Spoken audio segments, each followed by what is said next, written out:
dafa jàppoon ne mën na briser le projet de souveraineté dafa jàppoon ne première étape mooy diabolisation diaboliser nañ ñu de toutes les manières possibles. yàlla dimbali nañu jël Ousmane ak le projet def ko ci xolu sénégalais yi ba luñ leen wax lu ñaaw yeggul ci xol yi muy benn. ñu dem mu xam ne lii mënta woy diabolisation bi doyul mu ne léegi dama koy tëj mu jël 1500 tëj d'abord Fadilou Keïta tous nos géants nos hommes forts nos femmes fortes ñëpp lañ jël téye nañu briser dynamique bi bu kii demee rek keneen ñëw changé wul dara ñu ne léegi bi ci topp nañ téye nag la tête nañu couper la tête du dragon si on coupe la tête moom du mën a nañu téye Ousmane bañ téyee Ousmane ñun ñëpp ñu ne leen ñun Ousmane rek mooy suñu plan gëmloo leen loolu et ils ont mordu ci Hamasson boobu jàpp ne bu dul Ousmane du keneen à la dernière minute ñu jël Diomaye teg il ne pensait pas qu'on allait faire ça ba noppi jàppoon nañ ne buñ tegee Diomaye d'autres kàngam yu ne ci parti bi dañuy génn dëggal seen bopp contester. On a refusé de le faire li ko dal moom ci partem nga xam ne déggaluñ ko ñun Ousmane bi mu ne Diomaye la dañ ne kon bokk Diomaye la ñu ñëpp ànd def bloc.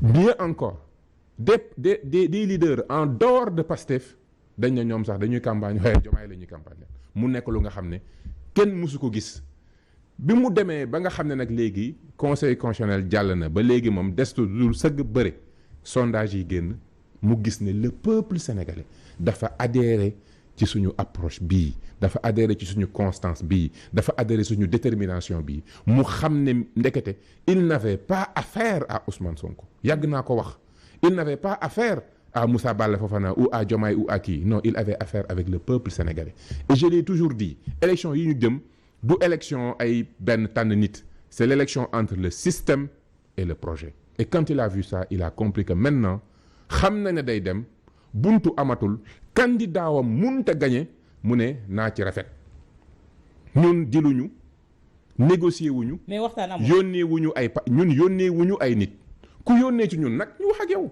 déglu la mais ñun on n'a rien demandé on ne demande rien moom nag bu jàppee ne la mu diggee woon la mu diggoon sëñ Muntaxa première fois bi réew mi yëngoo diggaat ko deuxième fois bi réew mi yëngoo mu jàpp ne léegi faw mu def ko pour mën a apaiser mu di ko def ay la yéwén ñun duñ bu ñuy libéré ñoo xam ne dañ jàpp ne kenn warul woon tëj mais duñ ne noo tëj leen ci kaso bi.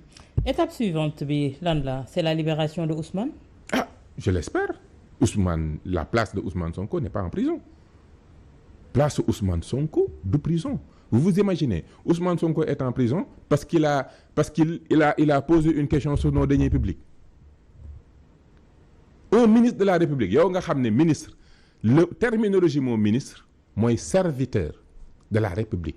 Tu nous sers ñu jox la suñuy deniers publics ñuy poser wu des questions sur l'existence ci rapport ou pas ñu jël la ci tëj la ci kaso bi loolu mooy foofu mooy place de Ousmane Sonko je suis désolé la place de Ousmane Sonko n'est pas la prison Ousmane Sonko est aujourd'hui l'homme politique qui porte l'espoir de ce pays li ëpp ci askan wi jàpp nañ ne bu ñu bëggee avancer bu ñu bëggee développer wu bu ñu bëggee réunir la nation autour de l'essentiel tey Ousmane Sonko moo cristalliser les cœurs c'est l'homme nit mooy nit bi nga xam ne sénégalais yi nangul nañ ko ne pour les années à venir ci kilifteefam lañ bëgg a ànd ak moom aujourd'hui li Ousmane mën a rassembler ci sénégalais ci réew mi kenn mënu ko loolu doo ko am ba noppi mën ko ba noppi wane ko ba noppi ñu bëgg la tëj ci kaso bi pour lan da ngaa diffamer un ministre da ngaa diffamer ton serviteur soyons sérieux place Ousmane Sonko du kaso bi donc bu décider réparer erreur am na ko réparer. mais ñiy dox ci diggante bi yaa ngi wax ñi ngi leen di yónni.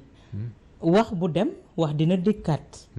tey jii ban assurance la Ousmane jox président de la République ba mu jugé utile ne il va se conformer et libérer ces détenus là apaiser la tension également.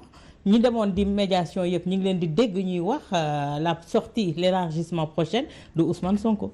non mais man li ma la ñun xam nga bu fekkonte ne ñun dañoo jékki-jékki yónnee ne dañoo bëgg a dialoguer demeewul noonu. on n'a rien demandé. nit nag bu ñëwee ne jàmm laa bëgg dama bëgg a dalal réew mi te gëm naa ne mënumaa dalal réew mi te réparé wu ma samay injustice dañ ko ne ay la yéwén waxoon nañ ne li ngay def waroo ko def donc boo décidé réparer say erreurs mais tant mieux. loolu la rek mënut a dépasser cadre bi. d'accord xam nga nit boo demee ba mu xam ne parce que il faut que les gens se mettent dans la tête du président de la République. Il pensait réellement qu'il pouvait briser le projet de souveraineté. À quelques heures des élections mu def sondage am il a compris que maintenant il n'a pas affaire à Ousmane, il n'a pas affaire à Diomaye, il a affaire à son peuple. bi mu jëlee décret bi mais gis na soulèvement de bouclier bi là encore il a compris que ce peuple sénégalais là n'est pas du peuple bi ñu yaakaar. Donc là il a décidé que day reculer. Mais il y a le peuple là mais également il y a la communauté internationale qui a pesé de tout son poids tey jii gis nañ ko. Et pourtant nous on se déclare un pays souverain. Non, on est souverain mais on est très important. Il y a une différence. Nous sommes indépendants. War nañu bâtir suñu souveraineté parce que des na. Mais nous sommes un pays d'une importance capitale. Ci ban point ci yan fànn parce que ñu ngi naan fi mu nekk nii géostratégiquement géopolitique fi mu nekk nii le Sénégal est au cœur. Sénégal dafa xam nga en géopolitique il y a deux choses qui sont fondamentales. Deux choses qui sont fondamentales. C'est la sécurité et la richesse. Les peuples se battent, planifient et se développent autour de deux choses, ces deux choses-là qui sont fondamentales. La sécurité et la richesse. Askan woo gis société humaine boo jël même le pacte social de Rousseau bi ñu koy def c'est autour de quoi? Sécurité. Je ne suis pas une menace pour toi, tu n'es pas une menace pour moi. Tu conserves tes biens, je conserve mes biens. Mes biens et ma sécurité. Loolu mooy les éléments de base de la vie en société. Position au Sénégal dafa nekk une position stratégique pour accéder aux richesses de l'Afrique. Position géographique bi rek laa wax. Waxuma la nag nature peuple sénégalais parce que le peuple sénégalais est un peuple qui aime la stabilité par nature et par définition. Donc boo amee une position stratégique mu nekk yow buntu Afrique.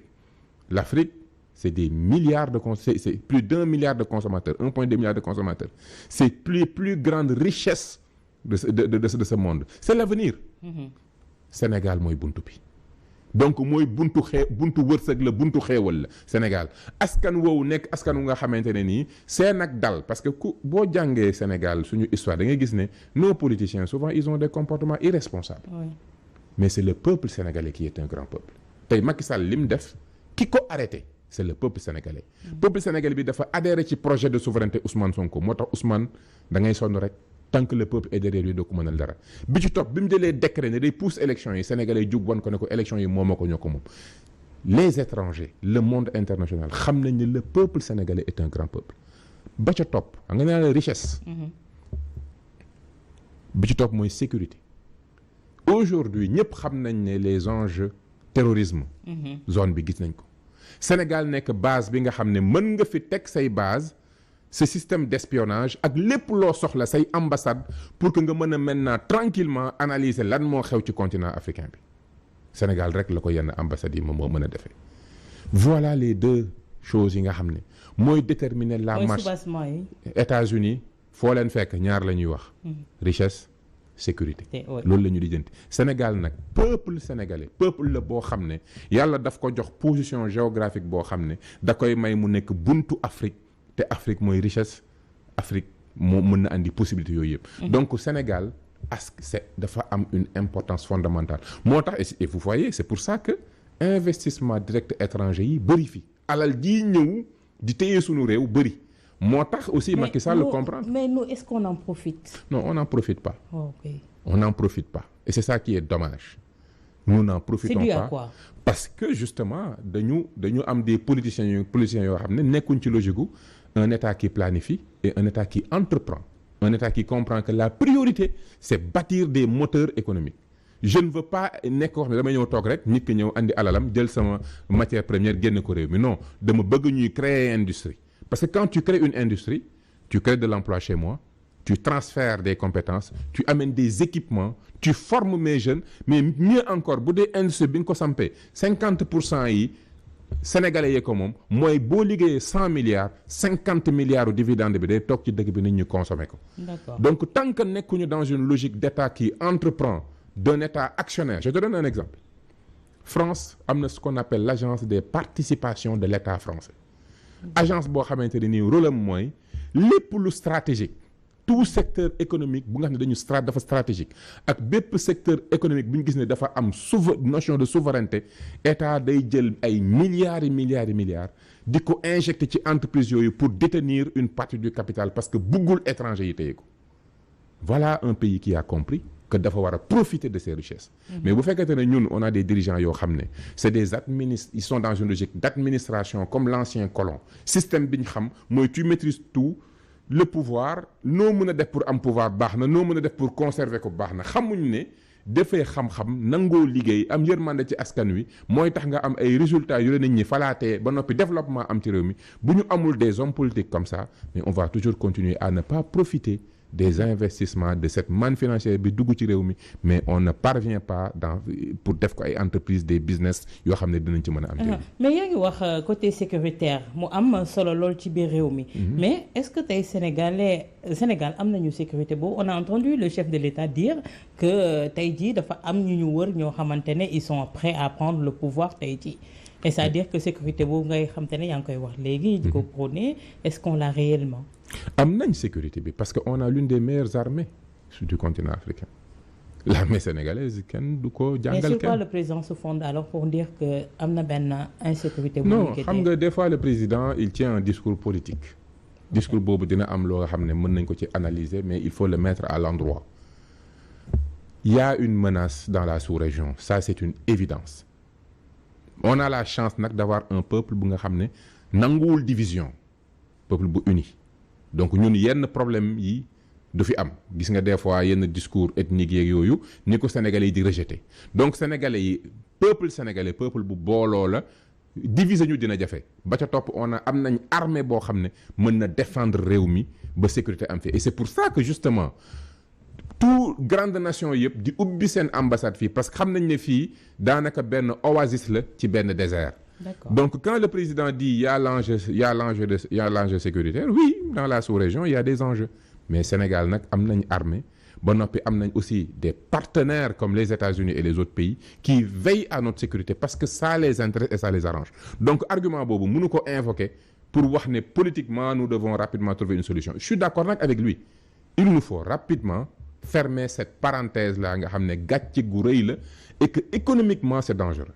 Comme je l'ai dit ñun suñu économie dafa nekk économie nga xam ne dafa ubbeeku ci investissement yi si les choses marchent parce qu'il y a beaucoup d'argent qui entre cet argent crée de l'emploi cet argent fait que moom muy am ay impôts di am recette bu ñu créer cette condition boo xam ne États-Unis day émettre des notes qui ne sont pas bonnes pour suñu économie France tam di ko def qu'est-ce qui va se passer bu lii perdurer pendant 6, 7, 8 mois va y avoir benn baisse des investissements boobu day tax y aura moins d'emplois il y aura moins de création de richesse il y aura moins de consommation loolu lu muy jur moins de recettes pour l'État pauvreté bi di gën a yokk et danger bi gën a graaw mooy inflation nit ñi commencé di yokk njëg yi tax sa salaire dootul am njëriñ Sénégal dugg nag ci benn spirale boo xam ne dootul baaxati.